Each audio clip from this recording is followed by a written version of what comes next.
సంవత్సరాల తరబడి government job కోసం వేచి చూస్తున్నారా? కేవలం 8 నెలల్లో మీ కల నెరవేర్చుకోండి. వెంటనే కింది నంబర్స్‌కి కాల్ చేయండి.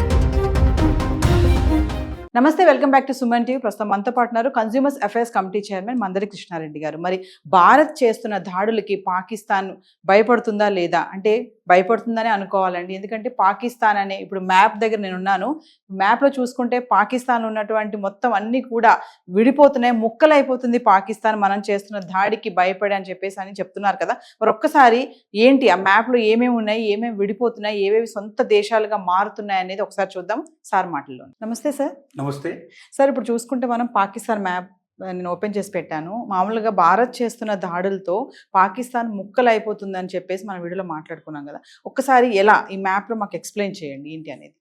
మోడీ గారు ఇచ్చిన అవకాశాన్ని పాకిస్తాన్ సద్వినియోగం చేసుకోకపోతే, ఇదే రకంగా మొండితనంతో ముందుకెడితే, ఇంకా ఈ వార్ను కంటిన్యూ చేస్తే మాత్రం పాకిస్తాన్ అనే పదం ప్రపంచ పటంలో లేకుండా పోతుంది.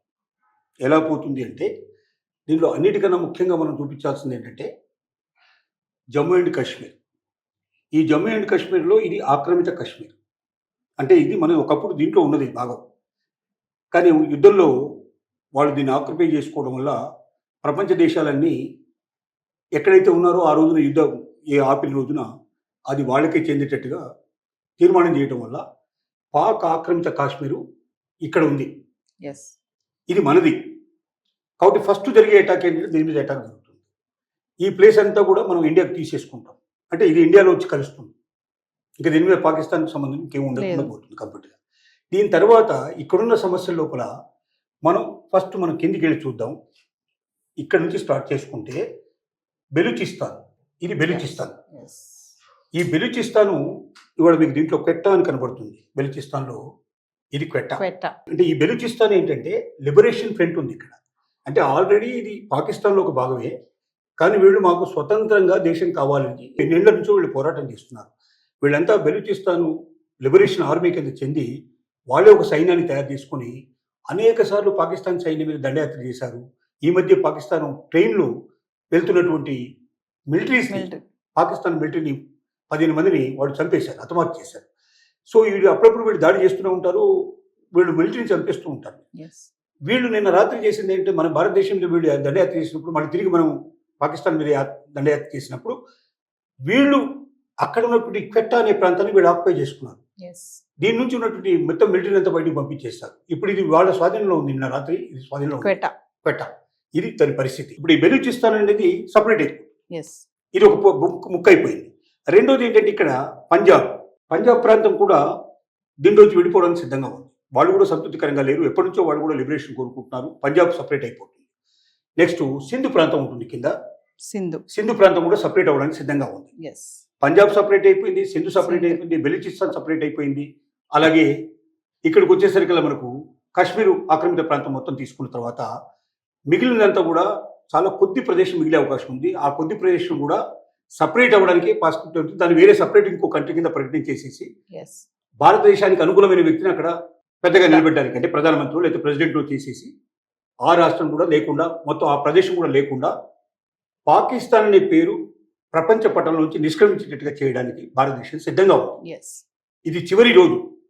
ఈ రోజు కూడా ఒకవేళ వాళ్ళు ఏమాత్రం కూడా నిన్న రాత్రి ప్రవర్తించినట్టుగా ప్రవర్తించే ప్రయత్నం చేస్తే మాత్రం ఇక నో మోర్ పాకిస్తాన్ అనేది మాత్రం ఖచ్చితంగా 100% మనం చెప్పుకోవచ్చు. పాకిస్తాన్ మ్యాప్ లో మనం చూసుకుంటే మీరు అన్నట్టుగా బెలూచిస్తాన్ ఒకటి, Balochistan next coming to Sindh, Punjab ఈ ప్రాంతాన్ని క్వెట్టా, ఇవన్నీ కూడా డిఫరెంట్ గా విడిపోతాయి. ఇది ఆక్రమిత కాశ్మీర్.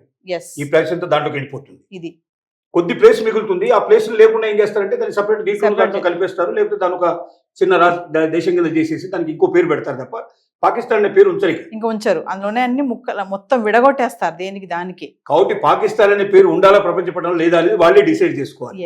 ఇదే రకమైన మంకుతో వాళ్ళు వెళితే మాత్రం ఇంకొక వారం 15 రోజుల తర్వాత పాకిస్తాన్ మాయమైనా మనం ఆశ్చర్యపడాల్సిన అవసరం లేదు. అది పరిస్థితి, సిచ్యువేషన్ అట్లా ఉంది. ఇస్లామాబాద్లో పాకిస్తాన్ ప్రైమ్ మినిస్టర్ ఉన్నటువంటి పక్క ప్రాంతంలో ఉన్నటువంటి భవనాన్ని పడగొట్టేశారు. Hmm. దాంతో పాకిస్తాన్ ప్రైమ్ మినిస్టర్ భయాందోళనకు చెంది వెంటనే మిలిటరీ వాళ్ళు అతను తీసుకెళ్లిపోయి ఎక్కడో రహస్య ప్రదేశంలో దాచిపెట్టారు. అంటే ఒక ప్రధానమంత్రి కూడా రక్షణ కల్పించలేని పరిస్థితిలో ఉన్న సిచ్యువేషన్ అది. ఎస్ అంటే ధైర్యంగా నేను ప్రధానమంత్రి నేను ప్రజల దగ్గరికి వెళ్ళి వాళ్ళకి ధైర్యం చెప్పాల్సిన పరిస్థితిలో మన మోడీ గారేమో ఢిల్లీలో కూర్చొని త్రివిధ దళాలని మొత్తం కూడా కంప్లీట్గా మేనేజ్ చేసుకుంటూ ఎక్కడ ఏం జరుగుతుంది అని మొత్తం వివరాలు తెలుసుకుంటూ ఎప్పటికప్పుడు ఇన్స్ట్రక్షన్ ఇచ్చే స్థాయి లోపల రారాజుగా కూర్చున్నవాడు ఇక్కడ మన భారతదేశ ప్రధానమంత్రి. పాకిస్తాన్ ప్రధానమంత్రి భయపడి పారిపోయి ఎక్కడో రహస్య ప్రదేశంలో దాక్కున్న పరిస్థితి అది. అంటే పిరికి వాళ్ళు ఎలా యుద్ధం చేయగలుగుతారు? ఎట్లా పాకిస్తాన్ నిలబడగలుగుతుంది?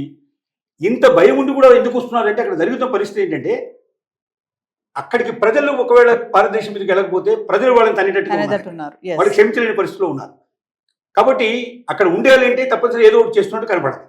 అందుకే నటించేటువంటి పరిస్థితి తీసుకొచ్చారు. అక్కడ ఆర్మీ చీఫ్ నిన్న రాత్రి అతన్ని పీకేసి కొత్త ఆర్మీ చీఫ్ని పెట్టేశారు ఇమీడియట్గా. ఒక కొత్త ఆర్మీ చీఫ్ తీసుకొని ఇంత పెద్ద యుద్ధం లోపల పాల్గొనాలంటే అది సులభమైన విషయం కాదు. మొత్తం అవగాహన చేసుకొని స్టడీ చేయాలి, చాలా చేయాలి. ఇది అంత సులభమైనటువంటి విషయం కాదు. కానీ అక్కడ ఏంటంటే అసలు ఇది ఒక యుద్ధమని భారతదేశం గెలుస్తామని నమ్మకం వాళ్ళకి ఏ పరిస్థితులు లేదు. ఏదో ఒకటి చేసినట్టు చేసి నటించేసి ప్రజలు నమ్మించాలనే ప్రయత్నం తప్ప అంతకన్నా ఏం లేదు. కాబట్టి ఈ నాటకాల కోసం చేస్తున్న పనే తప్ప బలం లేదు. అసలు మన మిలిటరీ ముందర వాళ్ళ మిలిటరీ 4వ వంతు కూడా లేదు. మన యుద్ధ ట్యాంకుల మీద వాళ్ళ యుద్ధ ట్యాంకులు దేనికి పనికిరావు. మన జలాంతర్ల మీద వాళ్ళు ఏవి పనికిరావు. వాళ్ళ దగ్గర ఉన్నవన్నీ తుప్పి పట్టిపోయినవి. ఎప్పుడో 30 ఏళ్ల కింద 40 ఏళ్ల క్రితం సప్లై చేసినవి. వాటిలో 3 భాగాలు అసలు పనికొచ్చే పరిస్థితులు లేదు. దాన్ని ఆపరేట్ చేసేటువంటి సరైన ఆపరేటర్స్ లేరు, సరైన శిక్షణ లేదు. ఇలాంటి పరిస్థితుల్లో ఒక్క 4 రోజులు కాదు కదా, 4 గంటలు కూడా నిలబడగలిగే సామర్థ్యం లేనటువంటి పాకిస్తాన్ ఎట్టి పరిస్థితుల్లో భారతదేశాన్ని ఎదుర్కోలేదు. భవిష్యత్ అంతా శూన్యమైపోతుంది. తమ అస్తిత్వానికే భంగం తెచ్చుకున్నటువంటి పాకిస్తాన్ ఇప్పటికైనా బుద్ధి తెచ్చుకొని క్షమార్పణలు వేడుకొని ప్రపంచ దేశాల ముందర వచ్చి ఇంకా భవిష్యత్తులో నేను మిలిటెన్స్ ఉండదు, ఈ దేశంలో ఎవరిని ఉండకుండా భారతదేశానికి పూర్తిగా ఆ సమస్య లేకుండా చేస్తానని చెప్పి వాళ్ళు రాజీకి వచ్చి అగ్రిమెంట్ చేసుకొని స్నేహాస్తాన్ని చాచగలిగితే బతుకుతారు, లేకపోతే అస్తిత్వాన్ని కోల్పోతారు. Thank you sir.